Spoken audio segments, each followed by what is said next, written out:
Chers amis, bon après-midi. Bon après-midi, chers amis. Nous avons eu quelques petits problèmes techniques. Voilà pourquoi nous avons relancé la vidéo. Dites-moi si vous pouvez me voir. Je vois quelques personnes qui peuvent me voir. Si vous pouvez me voir, manifestez-vous. Manifestez-vous si vous pouvez me voir. Et partagez la vidéo si vous pouvez. Si vous voulez le faire, si possible, partagez la vidéo.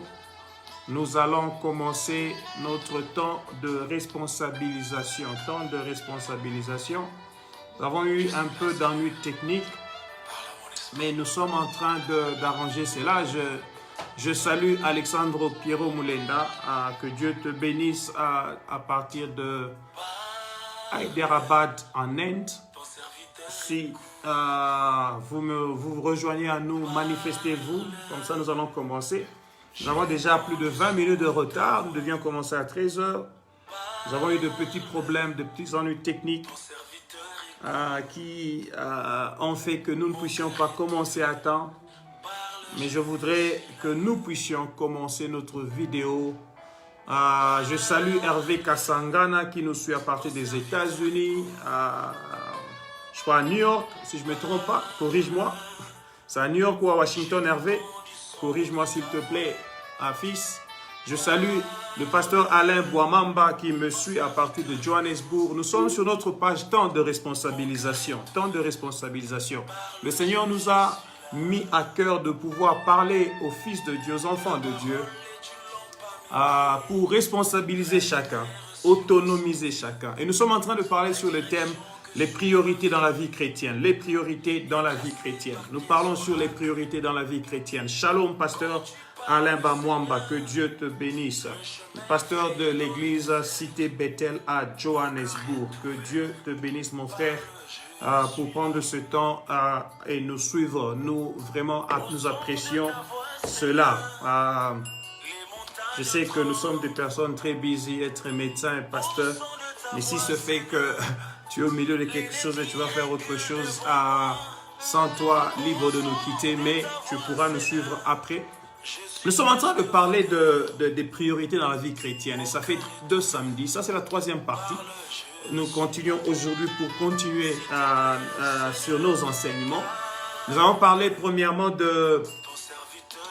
nous avons défini c'est quoi les priorités. Nous avons dit que les priorités sont des choses qui sont regardées comme plus importantes que les autres, des choses qui sont regardées comme plus importantes que les autres. Et c'est important pour nous, en tant qu'enfants de Dieu, que nous sachions ce qui est plus important, qui doit être fait avant toute autre chose. Donc ce sont des principes qui doivent venir en premier dans ma vie en tant qu'enfant de Dieu, Et nous avons parlé de Dieu d'abord, Dieu avant tout, et Dieu au-dessus de tout. Nous avons vu dans la Bible des serviteurs de Dieu, nous avons présenté comme par exemple David qui dit au Seigneur, qui prie et qui dit au Seigneur, tu es mon souverain bien. Et j'ai expliqué le mot souverain venant de mot superanus qui veut dire au-dessus de tout, au-dessus. Dieu doit être au-dessus, il doit être notre priorité. Donc, nous sommes en train d'accueillir toutes les personnes qui sont en train de se joindre à nous. J'ai vu le pasteur Guy Nzanzo, mon ami pasteur Guy Nzanzo, pasteur de l'église La Borne à Bujumbura, missionnaire, évangéliste, apôtre.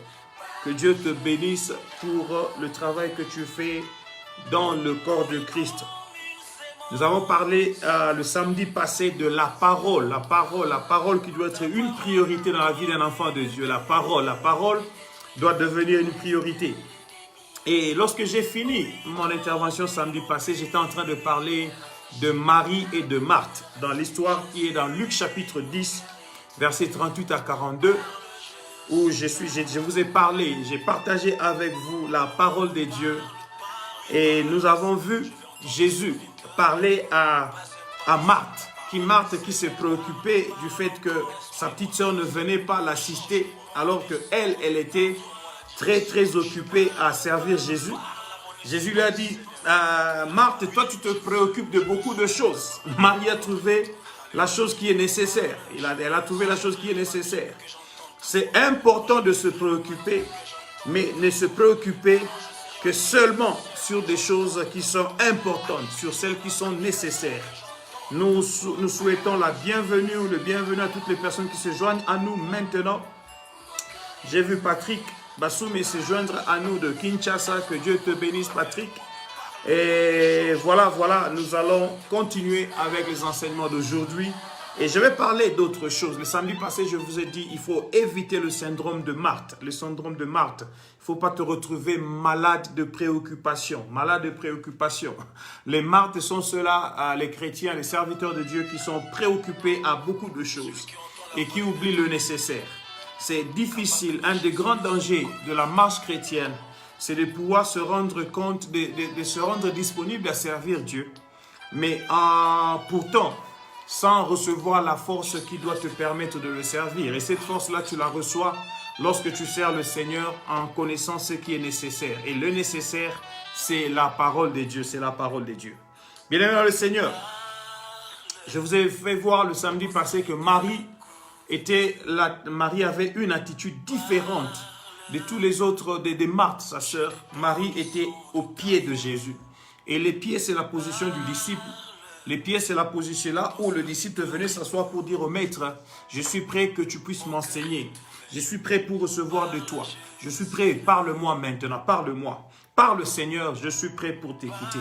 Mais alors, il y avait une chose que nous pouvions savoir là-bas. Dans ce temps aussi, les femmes n'étaient pas disciples.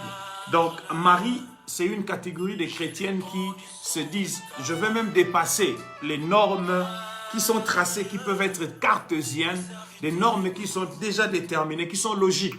Et je vais dépasser cela pour chercher à rencontrer le Seigneur. Nous accueillons les amis qui sont en train de se joindre à nous. J'ai vu Bibi Kabouya. Dis-nous d'où tu es en train de nous suivre, que nous sachions. J'ai vu Dr Belata Lemika. Que Dieu te bénisse. Je crois que tu nous suis à partir de... Je ne pense pas que tu es à l'hôpital, à Timbisa Hospital. Je crois que tu nous suis à partir de la maison et tu es à Centurion à Pretoria. Que Dieu te bénisse, qu'il te bénisse aussi ton mari Cyprien Kiyoyo. Que Dieu bénisse votre famille. Nous allons commencer avec les enseignements d'aujourd'hui. Nous allons prier et nous allons demander aux amis qui sont en train de se joindre à nous de pouvoir partager la vidéo si vous pouvez. Commencez sur votre page la vidéo pour que les personnes qui sont... les amis sur votre page puissent aussi suivre ce que nous sommes en train de dire. Nous allons prier. Dieu de grâce, Dieu Tout-Puissant, nous te disons merci pour cet après-midi. Merci pour la parole que nous allons partager. Que l'Esprit puisse nous conduire au nom de Jésus-Christ. Amen, amen, amen. Bien-aimés dans le Seigneur, nous allons cet après-midi parler d'une troisième priorité dans la vie chrétienne. Une troisième priorité dans la vie chrétienne. Nous allons parler de Dieu. Nous allons parler de la parole. Je vais maintenant, aujourd'hui, éluder quelque chose de très, très important. Très, très important. Ah, ok, c'est Bibi Onoya qui nous suit à partir de Cape Town. Ah oui, c'est vrai, Madame Kabouya. Ah, je vous connaissais par Onoya, le sanem de Onoya. Madame Kabouya, que Dieu te bénisse de Cape Town, là où tu es en train de nous suivre. Gloire au Seigneur, gloire à Jésus. Que Dieu vous bénisse. Nous allons lire la parole de Dieu. J'allais enseigner sur la prière aujourd'hui, mais le Seigneur m'a conduit autrement pour parler de quelque chose de très important. Mais à partir de samedi prochain, je vais enseigner sur la prière. Et je vais baser mes enseignements sur le livre que j'ai écrit sur la prière. Beaucoup de vous le savez déjà, La puissance de la prière. C'est un livre qui est apparu, ça fait plus de 4 ans déjà. Et je suis en train de me préparer pour sortir le deuxième livre. Mais le Seigneur, chaque fois, me met à cœur que j'ai encore à partager beaucoup sur ces choses. Il y a beaucoup de choses que je suis en train d'apprendre sur la prière que je dois ajouter dans ce livre. Donc, il y a la version française, il y a aussi la version anglaise. Il y a donc la prière, la puissance de la prière, the power of prayer. Si vous êtes intéressé, écrivez-nous sur notre page et nous allons vous faire parvenir le livre. Le coût, c'est seulement $10 américains. $10 américains pour juste contribuer à l'impression du livre et que vous ayez votre copie. Donc, à partir de samedi prochain, nous allons parler sur la prière. Mais aujourd'hui, je vais parler sur le fondement. Le fondement. Le Seigneur m'a dit qu'il y a une priorité dans la vie chrétienne de tout chrétien. C'est la fondation ou le fondement. La fondation ou le fondement. Comme vous le savez, tout édifice, solide ou non, la fondation est prioritaire. La fondation est prioritaire. C'est-à-dire, il faut mettre beaucoup d'attention sur la fondation. Il faut mettre beaucoup d'attention, prendre tout son temps pour faire une bonne fondation. Voilà pourquoi lorsque vous voyez des maçons construire, ils prennent leur meilleur, ils prennent leur temps pour se rassurer que le sable est bien mélangé avec une bonne quantité de ciment, avec assez bon de caillasse pour avoir une solide fondation et commencer à bâtir. Parce qu'il est important de savoir que la qualité de la fondation va déterminer la qualité de l'édifice. La qualité de la fondation va déterminer la qualité de l'édifice. La qualité de la fondation va déterminer la qualité de l'édifice. Alors, si tu es en train de me suivre, tu peux déjà écrire cela. La qualité de la fondation va déterminer la qualité de l'édifice. Alors, comme vous le savez, en tant que ta vie chrétienne à toi, ou toi-même en tant qu'enfant de Dieu, moi-même en tant qu'enfant de Dieu, nous pouvons être considérés comme des maisons, comme des édifices.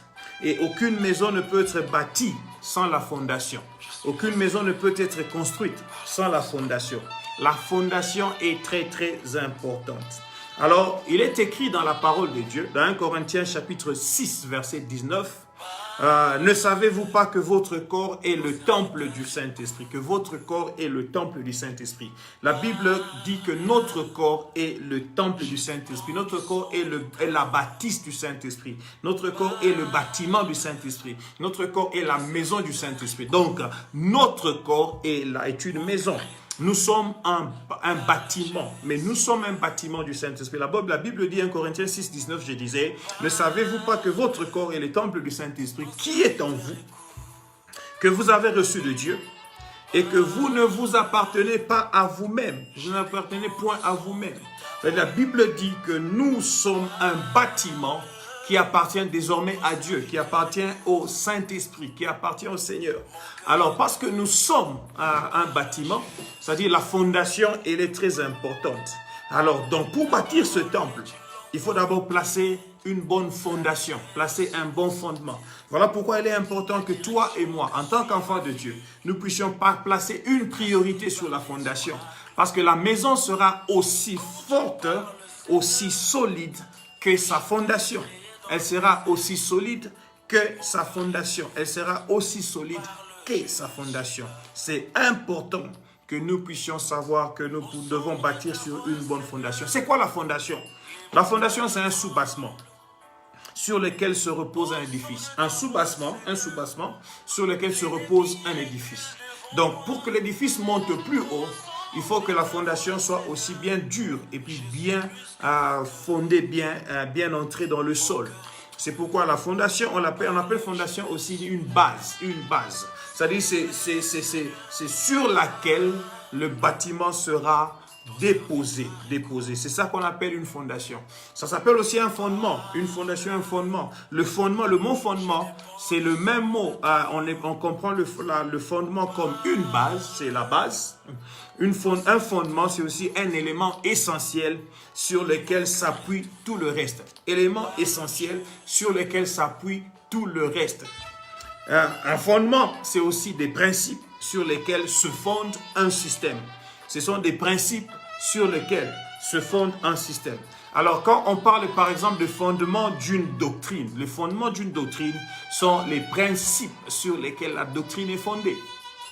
Il est important de connaître les principes essentiels sur lesquels est fondée la doctrine chrétienne que nous sommes en train de vivre comme enfants de Dieu. Et enfin, le mot fondement, c'est aussi la raison solide qui appuie la réalité de quelque chose. La raison solide qui appuie la réalité de quelque chose, ou la raison solide qui justifie la réalité de quelque chose. Ce sont par exemple, quand on parle de nouvelles sans fondement, si quelqu'un dit, tu m'as envoyé des nouvelles qui n'ont pas de fondement, ça veut dire que ça n'a pas de raison solide qui appuie la réalité de la chose. Alors cet après-midi, nous sommes en train de parler du fondement de la vie chrétienne. C'est-à-dire, quand j'ai défini le mot fondement et fondation, vous avez trouvé quelques verbes qui reviennent toujours. Ce sont les verbes se reposer, s'appuyer, se fonder ou bien appuyer et justifier. Donc, le fondement de la vie chrétienne, c'est ce sur quoi se repose ta vie chrétienne. Le fondement de la vie chrétienne, c'est ce sur quoi s'appuie le reste du bâtiment de ta vie chrétienne. Le fondement de la vie chrétienne, c'est ce sur quoi se fonde ta foi dans la vie chrétienne. Le fondement de la vie chrétienne, c'est ce sur quoi s'appuie la réalité de la vie chrétienne. C'est ce qui même justifie la vie chrétienne. Alléluia. C'est ce qui justifie la vie chrétienne. Je suis en train de parler du fondement de la vie chrétienne. Du fondement de la vie chrétienne. Alléluia. Alors lisons la parole de Dieu. Alors que j'ai déjà donné la définition, nous allons maintenant comprendre ce que je veux dire. Parce que vous savez maintenant que c'est un soubassement, c'est une base. C'est ce sur quoi s'appuie le reste de la vie chrétienne. 2 Timothée chapitre 2. Je vais lire le verset 19 au verset 21. 2 Timothée chapitre 2. La deuxième épître de Timothée, c'est après la première épître de Timothée. Le chapitre 2e, c'est après le chapitre 1er. Et verset 19, c'est avant le verset 20. Lorsque vous avez trouvé ça, nous allons lire ensemble. 2 Timothée chapitre 2, verset 19 à 21. Néanmoins, le solide fondement posé par Dieu subsiste, avec ces paroles qui lui servent de sceau. Le Seigneur connaît ceux qui lui appartiennent, et quiconque prononce le nom du Seigneur qui s'éloigne de l'iniquité. Verset 20. Dans une grande maison, il n'y a pas seulement de vases d'or et d'argent, mais il y en a aussi de bois et de terre. Les uns sont des vases d'honneur et les autres sont des vases d'usage vil. Verset 21. Si donc quelqu'un se conserve pur en s'abstenant de ces choses, il sera un vase d'honneur, sanctifié, utile à son maître et propre à toute bonne œuvre. Voilà, c'est la parole de Dieu. Je m'excuse, c'est la parole de Dieu. Et dans cette parole, nous allons trouver le fondement de la vie chrétienne. Nous allons trouver ce sur quoi doit se reposer l'édifice de la vie chrétienne. Ce sur quoi, cet élément essentiel sur lequel s'appuie le reste de ta vie chrétienne. Quand tu deviens enfant de Dieu, Dieu d'abord. Dieu avant tout, Dieu dessus de tout. Quand tu deviens enfant de Dieu, la parole de Dieu. Quand tu deviens enfant de Dieu, il faut connaître le fondement sur lequel tu bâtis ta vie. Et voilà ce que je vais vous dire aujourd'hui. Ce sont des principes fondamentaux, très élémentaires de la vie chrétienne, que nous pouvons retrouver dans nos affermissements, et que peut-être nous n'avons pas eu, mais que nous allons juste vous rappeler. Numéro 1, principe numéro 1, le fondement est posé par Dieu. Le fondement est posé par Dieu. La Bible dit néanmoins, le solide fondement posé par Dieu. Le fondement est posé par Dieu. Donc je suis en train de dire à quelqu'un, c'est Dieu qui est le bâtisseur de ta vie chrétienne. Ce n'est pas toi. Tu as accepté de recevoir le Seigneur parce que le Seigneur est venu à toi. Il t'a parlé, il est venu à toi. Il a sonné à ta porte. La Bible dit, Jésus se tient à la porte de ton cœur et il frappe à la porte de ton cœur. Si tu entends sa voix, si tu lui ouvres ton cœur, il entrera, soupera avec toi. Je crois que c'est Apocalypse chapitre 3, verset 20, si je ne me trompe pas. Il se tient à la porte et frappe. Donc c'est lui qui est venu vers toi pour bâtir quelque chose dans ta vie. La vie chrétienne, le fondement de la vie chrétienne est posé par Dieu. Il est posé par Dieu. J'ai dit le fondement est posé par Dieu. Le fondement est posé par Dieu. Dieu en est le bâtisseur. Mais alors, lorsque vous lisez les versets qui viennent avant le verset 19 que nous avons lu, du verset 11 au verset 18, Paul est en train de présenter Dieu comme étant fidèle. Comme étant fidèle. Il parle de la fidélité de Dieu. Et ce n'est pas en vain que Paul en parle comme ceci. Parce qu'il est important, chaque fois que tu lis la parole de Dieu, que tu te retrouves dans le contexte de cette parole. Et ici, Paul est en train de parler de la fidélité de Dieu et il va nous montrer le fondement de la vie chrétienne. Donc, le bâtisseur, celui qui bâtit ta vie, est fidèle. Celui qui bâtit ta vie est fidèle. Celui qui bâtit ta vie est fidèle. Il pose le fondement avec fidélité. La parole dit, cette parole est certaine, verset 11, si nous sommes morts avec lui, nous vivrons aussi avec lui. Si nous persévérons, nous régnerons aussi avec lui. Si nous le renions, lui aussi nous le reniera. Si nous sommes infidèles, il demeure fidèle. Il demeure fidèle. car il ne peut se renier lui-même. Dieu est fidèle, il ne peut se renier lui-même. Dieu est fidèle, il ne peut se renier lui-même. Donc nous parlons du fondement de la vie chrétienne pour toutes les personnes qui sont en train de se joindre à nous. Et nous allons commencer par le principe numéro 1 que nous sommes en train de développer maintenant. Nous avons fini de développer. Le fondement est posé par Dieu. Principe numéro 2. Le fondement est posé par Dieu. Le fondement qui est posé par Dieu est solide. Le fondement posé par Dieu est solide. Il est solide. Il est solide. Le fondement posé par Dieu est solide. Il est solide pourquoi? Parce que Dieu est un bon bâtisseur. Parce que Dieu est un bon bâtisseur. En tant que constructeur, en tant que bâtisseur, il connaît les principes de la construction. Et il sait qu'un édifice qui doit monter plus haut doit avoir une fondation très forte et très dure. Il sait qu'un édifice qui doit tenir plus longtemps, qui doit être très fort, doit avoir une fondation forte. Alors, je suis en train de dire, le fondement posé par Dieu est solide. Donc, ta vie chrétienne n'est pas faible. Ta vie chrétienne n'est pas quelque chose que tu peux négliger. Le Seigneur a posé cela avec fidélité et il a posé cela très bien. C'est solide, c'est solide, c'est solide. Alléluia. Alléluia. Il est important que nous rappelions de ces choses. Numéro 3. Parce que le fondement est solide, il subsiste. Il subsiste. Paul dit, nous sommes toujours dans la première phrase de ce texte, 2 Timothée chapitre 2 verset 19, il dit néanmoins, le solide fondement posé par Dieu subsiste. Il subsiste. Subsister veut dire demeure. C'est-à-dire il reste debout. Le fondement reste debout parce qu'il est solide. Je vous ai dit que celui qui a posé le fondement, c'est le bâtisseur, c'est Dieu lui-même. Et en tant que Dieu, parce qu'il est Dieu, il connaît. Et il connaît que la maison doit être bâtie sur un fondement solide. Et ce fondement subsiste. La Bible dit ça, c'est le fondement subsiste. C'est-à-dire, il reste debout. Il ne tombe pas si facilement. Voilà pourquoi lorsque vous lisez votre parole, vous lisez la parole de Dieu, il y a quelque part, Jésus a parlé de ce que nous appelons la parabole de deux constructeurs, la parabole de deux fondements. Trouvons cela dans Matthieu chapitre 7. Nous pouvons ouvrir notre Bible dans Matthieu chapitre 7, verset 24 au verset 27e, du 24e au 27e verset. Matthieu chapitre 7. Je suis en train de parler du principe numéro 3, parce que le fondement est solide, il subsiste, c'est-à-dire il demeure. Et nous parlons de fondement de ta vie chrétienne, de la vie chrétienne. C'est pourquoi, la Bible dit, c'est pourquoi quiconque entend ces paroles que je dis et les met en pratique sera semblable à un homme prudent qui a bâti sa maison sur le roc.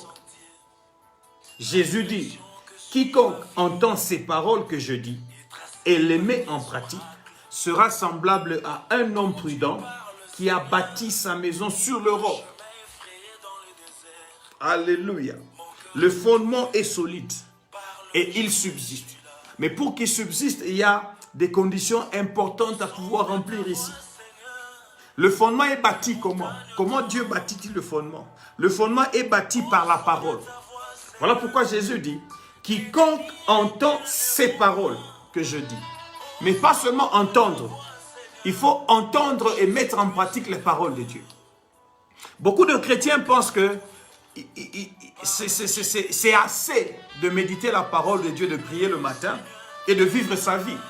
Non, la parole que nous lisons, elle est esprit et vie. Et cette parole doit être non seulement entendue, mais cette parole doit être vécue. J'ai posté cette semaine, si je me rappelle pas quand, il y a 2 ou 3 jours sur mon WhatsApp, le profil de mon WhatsApp, j'ai posé une photo que j'ai prise quelque part, elle n'est pas de moi. La photo disait, tu n'es pas un disciple de Jésus parce que tu entends ou tu étudies ses paroles, mais tu es un disciple de Jésus parce que tu vis les paroles de Jésus. Parce que tu vis les paroles de Jésus. Est-ce que je suis en train de parler à quelqu'un? Il ne faut pas seulement entendre les paroles de Dieu. Il ne faut pas seulement étudier la parole de Dieu. Mais il faut entendre la parole et la mettre en pratique. Jésus dit, celui qui entend la parole et la met en pratique, il est semblable à un homme prudent. Un homme prudent veut dire un homme prévoyant. C'est-à-dire un homme qui voit en avant. Il voit en avant. La Bible dit même un homme prudent voit le mal en avant et l'évite. C'est-à-dire un homme prudent, c'est un prévoyant. Et Jésus dit, cet homme-là, il a bâti sa maison sur le roc. Christ est le roc. Jésus-Christ est le roc. Il est le rocher des âges. Lorsque nous bâtissons notre vie sur Jésus, qu'est-ce qui va arriver? La Bible dit maintenant, la pluie est tombée, les torrents sont venus, les vents ont soufflé et se sont jetés contre cette maison. Mais écoutez ceci, elle n'est point tombée parce qu'elle est fondée sur le roc. Elle est fondée sur le roc. Je vais maintenant vous expliquer quelque chose. Quand il y a un mouvement qui arrive dans l'église, parce qu'il y a des faux enseignements, quand il y a un mouvement qui arrive dans nos vies, parce que nous recevons des mauvaises nouvelles, pourquoi arrive-t-il que dans la même maison de Dieu, où nous recevons les mêmes paroles, prêchées par le même pasteur, il y a des enfants de Dieu qui vont quitter l'église et il y en a qui vont rester? Et pourquoi arrive-t-il? Il y en a qui vont quitter Dieu, qui vont quitter la vie chrétienne, et il y en a qui vont continuer à marcher. La différence, c'est par rapport au fondement. La différence, c'est par rapport à la fondation. La différence, c'est par rapport à la base. La différence, c'est par rapport au soubassement sur lequel se repose ta vie chrétienne. Quelle est la fondation sur laquelle tu as bâti ta vie chrétienne? Jésus dit, celui qui entend les paroles et les met en pratique, il est semblable à un homme prudent. C'est comme un homme qui a bâti sa maison sur le roc. Mais écoutez ceci. Mais quiconque entend ces paroles, verset 26 de Matthieu 27, quiconque entend ces paroles que je dis et ne me les met pas en pratique, sera semblable à un homme insensé qui a bâti sa maison sur les sables. Jésus appelle cette personne insensée. Un homme insensé, c'est celui-là qui a bâti sa maison sur le sable. Alors que l'homme prudent a bâti sa maison où? Sur le roc qu'est Jésus. Lorsque tu bâtis ta maison sur le sable, qu'est-ce qui va arriver? La pluie est tombée, les torrents sont venus, les vents ont soufflé et ont battu sur cette maison. Mais écoutez ceci, la maison est tombée et sa ruine a été grande. Sa ruine a été grande. C'est-à-dire quand la maison est tombée, elle est détruite. Les briques se sont dispersées. Peut-être se tomber sur des gens à côté là-bas. Ça a blessé des gens. Parce que maintenant, ça c'est le chrétien qui avait bâti sa vie sur le sable. Tu ne peux pas bâtir ta vie chrétienne sur le sable. Ta vie chrétienne doit être bâtie sur le roc. Et le roc, c'est Jésus. Jésus est la parole de Dieu. La parole que nous recevons et que nous acceptons de vivre. Que nous recevons et nous acceptons de vivre. Nous devons recevoir la parole de Dieu. Nous l'acceptons et nous la vivons. Alléluia. Alléluia. Alléluia. Nous saluons toutes les personnes qui sont en train de se joindre à cette vidéo. Si vous vous joignez à notre vidéo, partagez-la si vous pouvez. C'est important pour que nous puissions aussi bénir d'autres personnes qui sont, qui sont attachées à vous et qui peuvent entendre le français parce que nous sommes en train de parler français. Bien-aimé le Seigneur, Jésus dit, cette personne-là qui entend les paroles mais qui ne les met pas en pratique, cette personne-là est semblable à un homme insensé. Que veut dire un homme insensé? Un insensé, c'est un homme sans logique. C'est un homme sans... en français, on dit non cartésien. Les cartésiens sont des gens qui suivent les principes, qui suivent les choses à la lettre. Mais un insensé, il est non cartésien. Un insensé, il est sans logique. Un insensé, c'est un homme absurde. Un insensé, c'est un homme déraisonnable. C'est-à-dire, il vit sans raison. Sans raison. Un insensé, c'est un extravagant. Un extravagant, un extravagant, un extravagant. Alléluia. La fondation de la vie chrétienne doit être basée sur le roc. La fondation de la vie chrétienne doit être basée sur le roc. Le fondement, le soubassement, la fondation, la base doit être le roc. Alléluia. Principe numéro 1, nous avons dit, le fondement est posé par Dieu. Dieu est le bâtisseur. Principe numéro 2, nous avons dit ce fondement qui est posé par Dieu est solide parce que Dieu est un bon bâtisseur qui connaît les principes. Il sait que la fondation doit être forte pour que la maison puisse aussi durer et être forte et monter plus haut. Principe numéro 3, nous avons dit parce que le fondement est solide, ce fondement-là subsiste. Quelles que soient les intempéries, quels que soient les vents. Et vous avez remarqué ici Jésus parlant, il a parlé des mêmes choses qui arrivent aux deux maisons. Nous parlons de la parabole de deux constructeurs, la parabole de deux fondements. Les vents ont soufflé. La pluie est tombée. Les torrents sont venus. Et ils sont tous tombés sur les deux maisons. Il y a une maison au numéro 1, une maison au numéro 2. La maison au numéro 1 est restée debout. La maison au numéro 1 est tombée. Pourquoi? La différence du fondement. La différence de la base. Nous pleurons beaucoup de nos frères qui ont quitté l'église. Nous pleurons beaucoup de nos frères qui ont, comme on dit en lingala, pengui. Nous pleurons beaucoup de nos frères qui ont abandonné la vie chrétienne. Tout simplement parce que ces personnes, le problème a été un problème de départ. Ça a été un problème de fondement. Ils n'ont pas basé leur vie chrétienne sur un bon fondement. Alléluia. Je vais dire ceci. L'état de la fondation détermine l'état de l'édifice. L'état de la fondation détermine l'état de l'édifice. Mais aussi, l'état de la fondation détermine le futur de l'édifice. Alléluia. Un bon fondement fera que tu aies un édifice solide. Plus profonde est la fondation, plus haute pourra être la maison. Alors si tu veux bâtir un gratte-ciel, ta fondation ne peut pas être de 5 mètres. Si tu bâtis un gratte-ciel, ta fondation peut être de plus de 100 mètres. Mais si tu bâtis une maison d'un seul étage, tu peux avoir une fondation de 3 mètres ou de 5 mètres. Vous voyez, c'est le problème que nous avons deux fois dans nos pays sous-développés, que quelqu'un est en train de bâtir, faire monter des maisons, on fait monter, jusqu'à un moment donné, la maison tombe. Pourquoi? Parce que la fondation n'avait pas été préparée à avoir un édifice qui va être élevé à 3 étages. La fondation était faite pour un édifice d'un seul étage. Mais lorsque tu cherches à bâtir au-dessus du premier étage, tu viens à tomber. Il y a beaucoup de chrétiens comme cela, pas préparés dans leur fondement, pas préparés dans leur soubassement, pour recevoir les élévations de Dieu, la promotion de Dieu, pour être au niveau où ils sont en train d'espérer être aujourd'hui. Et lorsque cette bénédiction vient dans leur vie, cette bénédiction vient les ruiner. La Bible dit, la maison va tomber et la ruine va être grande. Ce sont ces chrétiens-là qui me connaissaient, qui ont commencé à marcher avec Dieu. Et à un moment donné, la bénédiction est entrée dans leur vie. La bénédiction a apporté des facilités qu'aujourd'hui, ils peuvent aussi swapper leurs cartes, avoir quelque chose à manger, ils peuvent servir à des gens, ils peuvent rouler une carrosse, ils peuvent sortir et même booker une chambre à l'hôtel, ils peuvent dormir où ils veulent. Et malheureusement, parce que le fondement était mauvais, cette bénédiction les a fait ruiner. Je ne parle pas seulement du vent qui vient du côté opposé, mais deux fois aussi, ce sont des choses que nous bénéficions dans la maison de Dieu.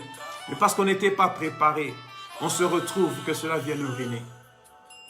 Je peux parler plus loin, parler même par rapport aux serviteurs de Dieu. Tu peux être un serviteur de Dieu. Mais si le fondement n'était pas bon, tu n'étais pas préparé dès le fondement. Lorsque l'onction du Seigneur vient sur toi et que tu commences à opérer dans une dimension des miracles, tu opères dans une dimension de grandes choses, tu commences à voir des foules te suivre et soudainement, l'orgueil entre dans ta vie. La ruine vient. Parce que comme vous savez, l'orgueil précède quoi? La destruction. C'est l'humilité qui précède la gloire. Alors le fondement est très important. Je suis en train de parler de fondement. Aidez-moi à écrire fondement. Le fondement est important. La vie chrétienne, tu ne peux pas vivre ta vie chrétienne, aller plus haut là où Dieu te veut, si le fondement n'a pas été bien posé. Plus forte est la fondation, c'est-à-dire plus rocailleuse elle est, plus fort sera l'édifice. Et le long, l'édifice tiendra. Mais aussi plus profonde est la fondation. Alors plus haut et plus solide sera là l'édifice. Vous vous rappelez, j'ai dit, l'état de la fondation détermine l'état de l'édifice et même aussi détermine le futur de cet édifice. Principe numéro 4, nous avons parlé des 5 principes aujourd'hui. Principe numéro 4, le fondement posé par Dieu pour bâtir son temple, pour bâtir son édifice, repose sur des paroles. Repose sur des paroles. Le fondement posé par Dieu pour bâtir son édifice repose sur des paroles. Et celles-ci sont de sceaux. Ces paroles sont des sceaux. Alléluia. Nous accueillons toutes les personnes qui sont en train de se joindre à nous. J'ai vu le pasteur Henri Papa se joindre à nous. Merci d'écrire fondement. J'ai vu le pasteur Freddy Bakashika qui nous suit à partir de Mwanda se joindre à nous. Que Dieu bénisse toutes ces personnes. J'ai vu Faustin Katumba se joindre à nous à partir de Paris. Que Dieu te bénisse. J'ai vu aussi mon ami le pasteur Avdi Maving se joindre à nous à partir de Kinshasa. Que Dieu vous bénisse. Je suis en train de parler du fondement de la vie chrétienne. Ces fondements, principe numéro 4, nous avons dit le fondement posé par Dieu pour bâtir son temple repose sur des paroles. Et ces paroles servent de sceau. Paul dit ceci dans 2 Timothée chapitre 2, notre texte de base que nous sommes en train de lire. Dans 2 Timothée chapitre 2, il est écrit, néanmoins le fondement, le solide fondement posé par Dieu subsiste avec ses paroles. Avec ses paroles. Avec ses paroles. Nous voulons que tout enfant de Dieu soit responsable. C'est notre temps de responsabilisation, notre temps d'autonomisation.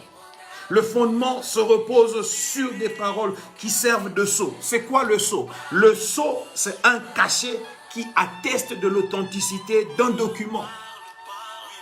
La Bible dit, Paul dit, le fondement de la parole, le fondement se repose sur des paroles qui servent de sceau.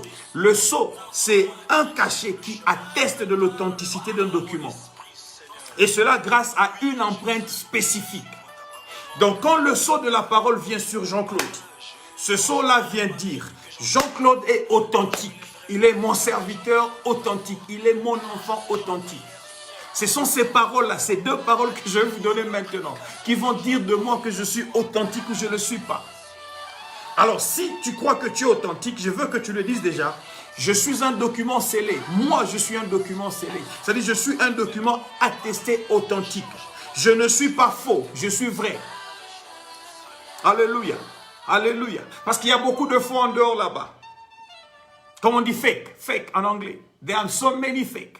But you should not be fake. Il ne faudrait pas que tu sois un faux, que tu sois un vrai. Et pour dire que tu es vrai, maintenant le fondement doit se reposer sur ces deux paroles. Quelles sont ces paroles? Numéro 1, Paul dit 1. Le Seigneur connaît ceux qui lui appartiennent. Le Seigneur connaît ceux qui lui appartiennent. Parole numéro 1, Dieu connaît ceux qui sont à lui. Parole numéro 2, quiconque prononce le nom du Seigneur, qui s'éloigne de l'iniquité.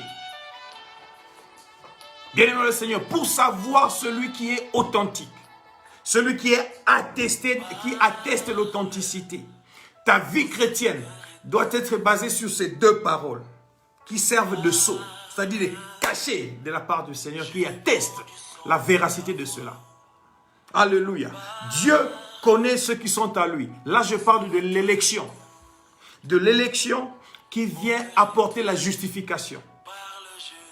Nous sommes élus. Nous sommes une nation sainte.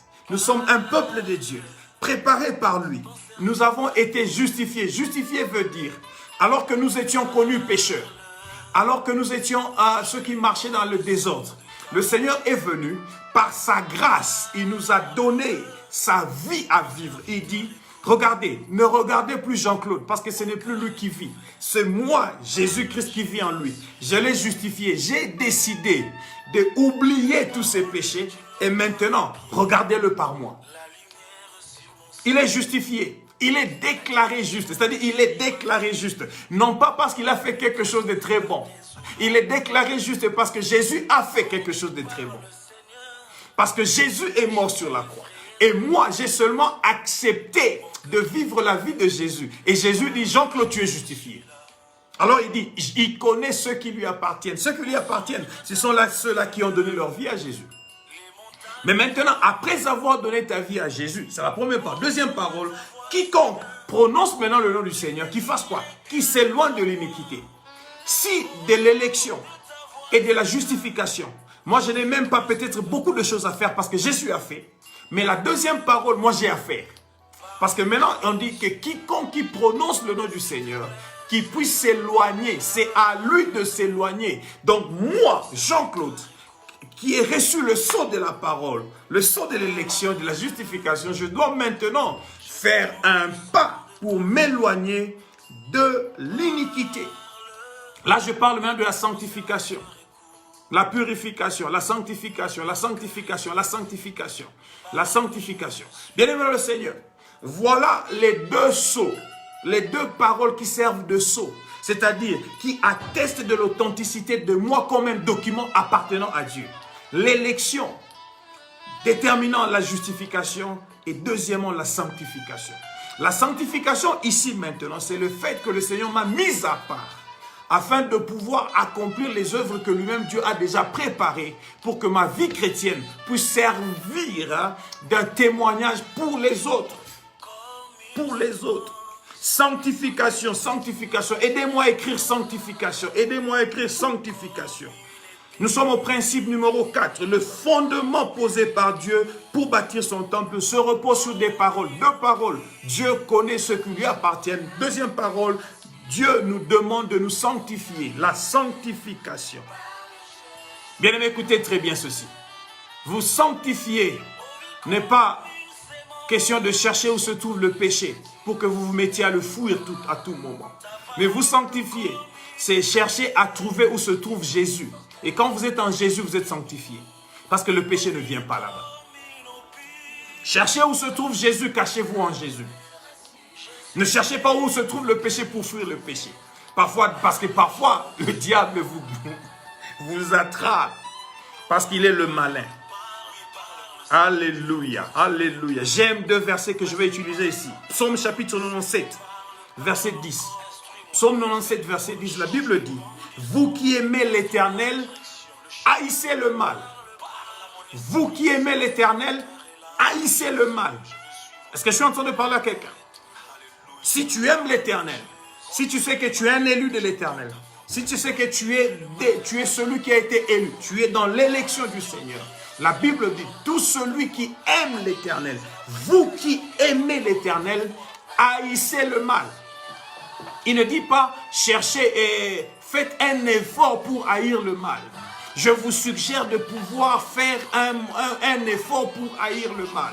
Je propose que vous haïssiez le mal. Non, la Bible dit, vous qui aimez l'Éternel, haïssez le mal. Haïssez le mal, haïssez le mal. Psaume 97, verset 10. Dis-le avec moi, je hais le mal, je hais le mal, je hais le mal. Vous qui aimez l'Éternel, haïssez le mal. Alors quelqu'un va me dire, pasteur, ça c'est dans l'Ancien Testament. Non, non, non, non, non, non. Dans le Nouveau Testament, Romains chapitre 12, verset 9. C'est même mieux, c'est même mieux. Romains 12, verset 9. Il est écrit ceci. Paul dit, que l'amour soit sans hypocrisie. Ayez le mal en horreur. Ayez le mal en horreur. Qui a regardé les films d'horreur? Quand les films d'horreur passent, pour quelqu'un qui a vraiment de l'horreur, quand les films d'horreur passent, quand il y a une scène horrible, qu'est-ce qu'on fait? Parce que personne ne veut regarder une scène horrible. Alors la Bible dit, ayez le mal en horreur. Ayez le mal en horreur. Quand le mal est en train de passer devant moi, je ne dois pas ouvrir mes yeux pour regarder le mal. Mais quand le mal passe devant moi, je dois me cacher pour ne pas regarder le mal.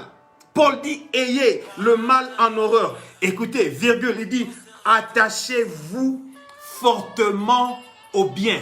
Attachez-vous fortement au bien. Attachez-vous fortement au bien. Le bien, c'est Jésus. Lorsque je m'attache fortement à Jésus, je vais commencer à avoir le mal en horreur. Parce que le mal est trop sale. Le mal est dans le noir. Moi, je suis dans la lumière. La lumière vient pour chasser les ténèbres. La lumière vient pour chasser les ténèbres. La lumière ne vient pas pour éclairer les ténèbres. La lumière ne vient pas pour cohabiter avec les ténèbres. La lumière vient pour chasser les ténèbres. La lumière vient pour faire table rase, enlever les ténèbres. Alléluia, alléluia. Fondement, le quatrième principe, c'était le fondement posé par Dieu pour bâtir son temple repose sur des paroles. Et ces paroles nous servent de sceau. Ils nous servent de sceau. Et les paroles qui nous servent de sceau, ce sont les deux paroles que je vous ai données maintenant. Numéro 1, Dieu connaît ceux qui lui appartiennent. Élection. Numéro 2, Dieu nous demande de pouvoir nous éloigner du mal. Alléluia, alléluia. Haïssez le mal. Ayez le mal en horreur. Mais attachez-vous fortement au bien. Attachez-vous fortement au bien. Attachez-vous fortement au bien. Attachez-vous fortement au bien. Merci beaucoup, Papa Edmond. Tu as bien écrit cela. Il faut voir le mal en horreur. Même à partir de Bukavu, là-bas, écris-le. Vois le mal en horreur. Alléluia. Principe numéro 5, nous allons nous arrêter là-bas aujourd'hui. Celui qui veut être un vase d'honneur, il doit faire quoi? Il doit se conserver pur. Le 5e principe découle du 4e principe. Nous sommes en train de parler des fondements de la vie chrétienne. Et j'ai dit le premier principe était, le principe fondamental que nous avons vu, le premier principe, le fondement est posé par Dieu. C'est Dieu qui est le bâtisseur. Le deuxième principe, ce fondement posé par Dieu est solide parce que Dieu connaît les principes de la construction. Il ne peut pas bâtir quelque chose qui n'est pas solide pour demeurer. Parce que lui-même, il est alpha et oméga, il est éternel, il demeure éternellement, il construit des choses qui demeurent. Il ne va pas construire une vie chrétienne qui va mourir après 2 jours. Il construit une vie chrétienne qui va être solide pour demeurer et marcher jusqu'à la gloire et à la félicité éternelle. Principe numéro 3, nous avons vu que Dieu, parce que le fondement est solide, il subsiste, c'est-à-dire il demeure, il reste debout, il ne tombe pas. Et nous avons vu dans Matthieu chapitre 7, 21 à 24, 24 à 27, Jésus nous parlait des 2 fondements de 2 constructeurs. De 2 fondements de 2 constructeurs. Soit tu es un homme prudent qui a bâti sur le roc, c'est-à-dire Jésus. Jésus est le roc, libanga, libanga, libanga. Papa Franck a chanté libanga nanga ya talo. C'est-à-dire Jésus est le libanga, le roc sur lequel nous devons bâtir notre vie chrétienne. Ou bien tu es un insensé, c'est-à-dire un déraisonnable, c'est-à-dire un sans logique, un non-cartésien qui a bâti sur du sable. Comment tu peux réfléchir à aller bâtir sur du sable en sachant que même quand c'est sur du sable, même un enfant peut seulement pousser, cela ça va tomber. Un enfant peut pousser, cela peut tomber. Un petit sorcier peut seulement te pousser comme ça, tu tombes. Parce que tu es bâti sur du sable. Mais même le plus grand sorcier qui vient te pousser, quand tu es bâti sur le solide fondement qu'est Jésus, tu ne tomberas pas. Voilà les 2 paroles qui doivent être le sceau, servir de sceau de ta vie chrétienne. Dieu connaît ce qui lui appartient, l'élection, et que tu puisses te sanctifier. Haïssez le mal. Ayez le mal en horreur. Attachez-vous fortement à Dieu. Romains chapitre 12, verset 9. 5e principe. Celui qui veut être un vase d'honneur, qui se conserve pur. La Bible dit à partir du verset 20 de 2 Timothée chapitre 2 que nous sommes en train de lire.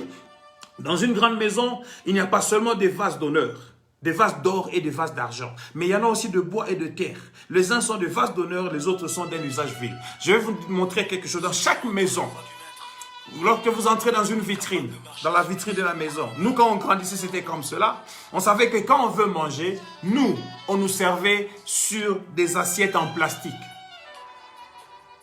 Papa était servi sur une serviette en quoi? Assiette en quoi? En porcelaine. Mais il y avait maintenant des invités de marque. Nous avons vu 2 fois, quand les invités de marque venaient à la maison, le service était fait sur une belle table, avec une belle nappe. Et il y avait des assiettes qu'on ne voyait pas toujours. Ces assiettes-là sortaient 2 fois. Certaines d'entre elles sortaient de carton. Ou bien d'une autre armoire qui n'est pas ouverte à tout le monde. Et ces assiettes-là étaient venues sur la table parce qu'en ce jour-là, papa recevait des invités de marque. Il recevait des invités de marque. Bien-aimé, si tu es une assiette en bois, tu serviras l'ordinaire. Mais lorsque tu deviens un vase d'or, tu serviras l'extraordinaire. Est-ce que je suis en train de parler à quelqu'un? Enfant de Dieu, tu es dans la maison de Dieu, tu sers Dieu et Dieu se sert de toi. Il y a des moments où pour toi, tout ce que tu peux faire, ce sont des choses ordinaires parce que tu es un ordinaire. Aux Anosan, il y a plastique. Mais les vases d'or, ils sont gardés dans la maison pour le jour où on reçoit le roi dans la maison, on reçoit le président dans la maison, on reçoit la personne d'honneur. Alors la Bible dit, la Bible continue, Paul dit, si donc quelqu'un se conserve pur, verset 21, en s'abstenant de ces choses, quelles choses? Je vais vous citer ces choses. En s'abstenant de ces choses, il sera un vase d'honneur, virgule, sanctifié, c'est-à-dire mis à part, virgule, utile à son maître, c'est-à-dire bon pour être utilisé par son maître, virgule, propre à toute bonne œuvre. que nous avons vu samedi passé, comme en grec, karaktizo ou bien teleio, c'est-à-dire prêt à être servi pour accomplir des choses dont on a rêvé, des choses qu'on a imaginées. Dieu va dire, j'étais en train d'attendre des moments comme ceci. J'étais en train d'attendre des moments où tout le monde va être confiné à cause de coronavirus, pour que quelqu'un vienne se distinguer. Et la personne qui va se distinguer, c'est celle-ci, qui s'est purifiée, qui s'est gardée pure, qui est maintenant prêt que je puisse l'utiliser et qu'il soit utile à des bonnes œuvres. Bien-aimé dans le Seigneur, je parle des fondements de la vie chrétienne. Je parle des choses qui ont fait que nous puissions bâtir nos vies chrétiennes sur du solide et nous permettre à demeurer chrétiens 26 ans maintenant, à demeurer chrétiens, à vivre des promesses du Seigneur dans nos vies. Bien que je n'ai pas encore vécu toutes peut-être les promesses que j'ai déjà vécues, il y a seulement 10%, parce que j'ai encore une longue vie à vivre. Le Seigneur me gardera longtemps pour que je vive encore beaucoup de cela. Mais je vous dis, purification, conservez-vous purs. La Bible dit qu'il se conserve, qu'il se conserve. Se conserver, c'est un verbe pronominal, c'est-à-dire qui m'affecte moi-même, qui se conserve. Se conserver veut dire se sauvegarder. Ça veut dire se préserver, ça veut dire s'épargner, ça veut dire s'entretenir, ça veut dire se garder. Un verbe pronominal, ça veut dire c'est un verbe à effet sur soi-même. Ce n'est pas un effet qui va vers l'autre. C'est à effet sur soi-même. Alléluia. Tu te gardes, se garder, se préserver. C'est sauvegarder, c'est s'entretenir, c'est s'épargner. Que je vous dise quelque chose. Je suis en train ici de parler du principe de la boîte de conserve. Le principe de la boîte de conserve, écris là, écris cela, écris cela, écris cela. Principe de la boîte de conserve, principe de la boîte de conserve, je vous dirai quoi? Le principe de la boîte de conserve agit comme ceci. Dans une boîte de sardines, il n'y a que des sardines. Bangona bango ba sardines, basanganana Thomson te. Quelqu'un peut-il me dire amen? Je parle de celui qui veut être utile à son maître, qui veut être sanctifié, celui qui veut être un vase d'honneur. Tu dois vivre le principe de la boîte de conserve. Principe de la boîte de conserve. Pichar basalagana katia boîte d'envoi pilchar. Pilchar asanganagana Thomson te. Azan a besoin de Thomson T. Non, on n'a pas besoin de Thomson. Nous sommes des pilchards, nous sommes des sardines, nous sommes dans notre boîte. Ça paraît tout petit. Mais lorsque quelqu'un m'a acheté, il m'a acheté parce qu'il voulait manger la sardine. Principe de la boîte de conserve. Je parle du principe de la boîte de conserve. Bissona bisoba sardine. Tosanganagana bissona Thomson T. Alors ici, la sanctification vient avec des impératifs, des choses qu'il faut faire. Des choses qu'il faut faire. Voilà pourquoi, verset 21 dit, si quelqu'un veut se conserver pur, qu'il puisse faire quoi? Qu'il puisse s'abstenir de ces choses. Tandis qu'au verset 22, il dit quoi? Fuis les passions de la jeunesse. Fuis les passions de la jeunesse. Ça, c'est encore un verbe impératif. Fuis les passions de la jeunesse. Recherche la justice, la foi, l'amour, la paix avec ceux qui invoquent le Seigneur d'un cœur pur. D'abord, tu fuis les passions. Tu fuis.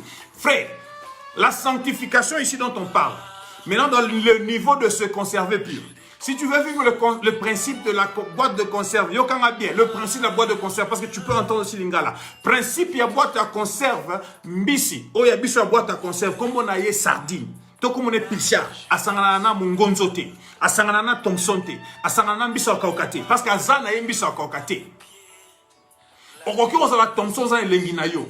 Mais nga sardine za pene elengi nanga. La personne qui m'a acheté, il a acheté pour manger les sardines, pas pour manger les Thomson. Je suis sanctifié, je suis purifié, je suis utile à quelque chose. On m'a mis dans une boîte conservée. Pourquoi? Je suis conservé pour la personne qui va venir m'acheter ce jour-là.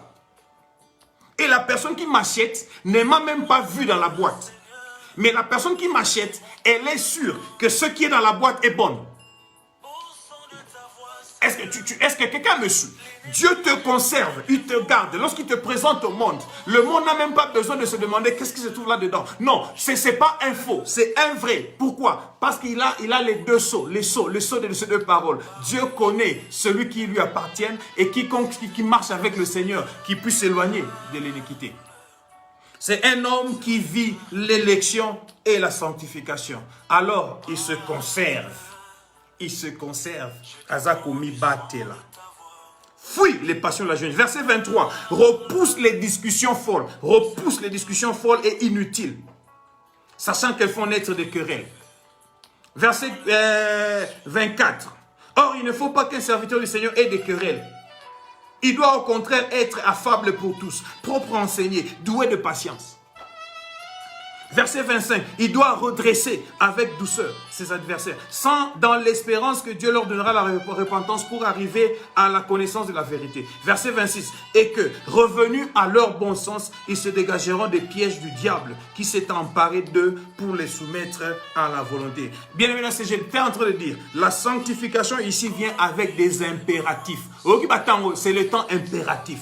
Fuis les passions de la jeunesse, fuis l'impudicité, fuis le péché, fuis, recherche la justice, repousse les discussions folles, redresse ceux qui ne marchent pas avec le Seigneur. Et tout cela fera de toi que tu sois retrouvé dans la maison du Seigneur comme un vase d'honneur.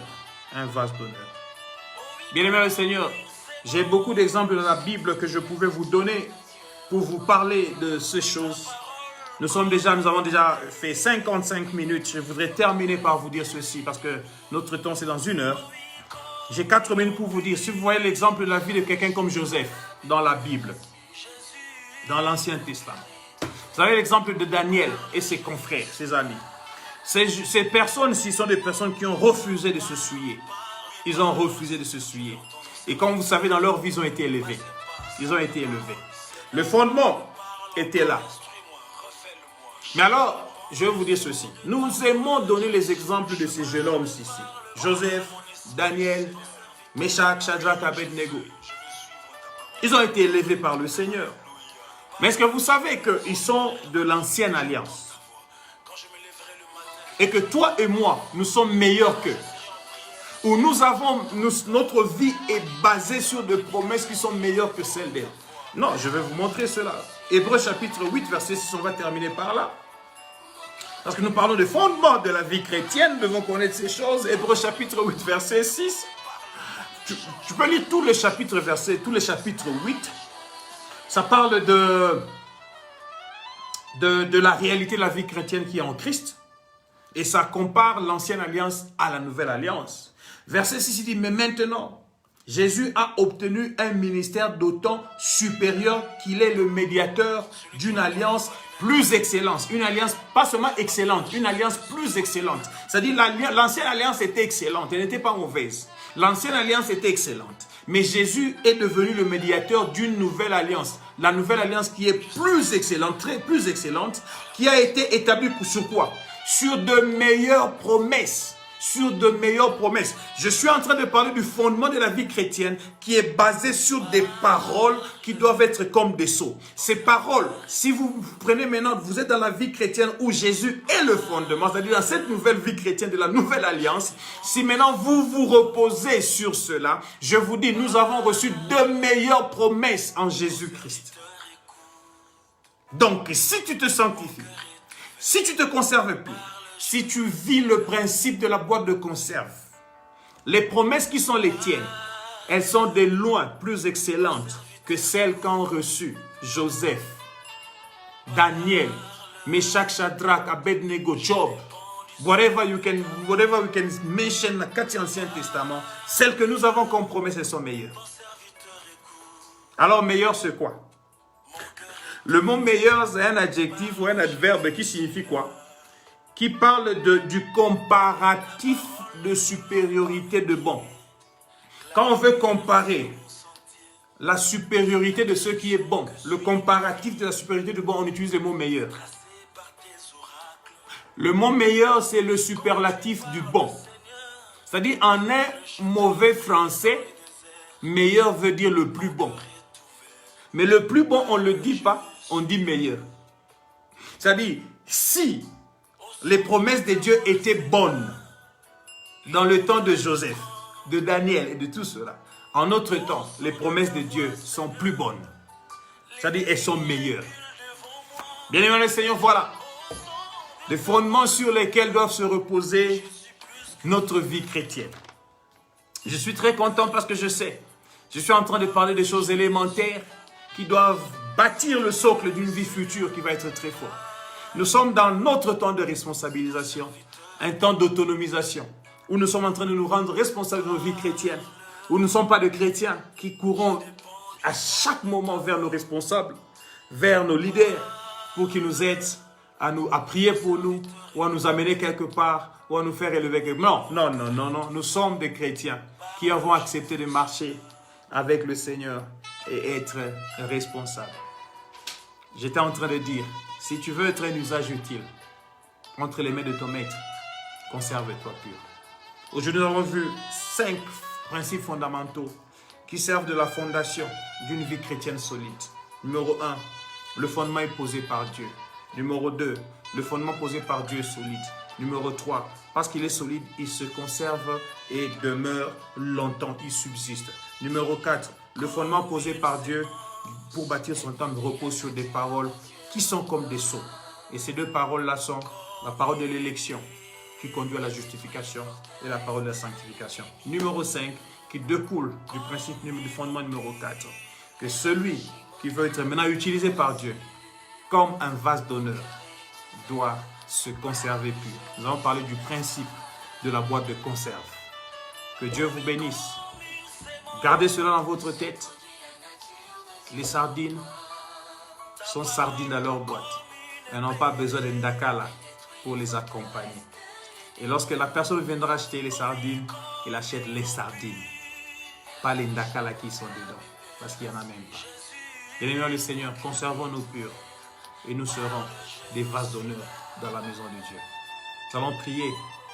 Samedi prochain, je commence maintenant à parler d'une autre priorité dans la vie chrétienne qui est la parole de Dieu.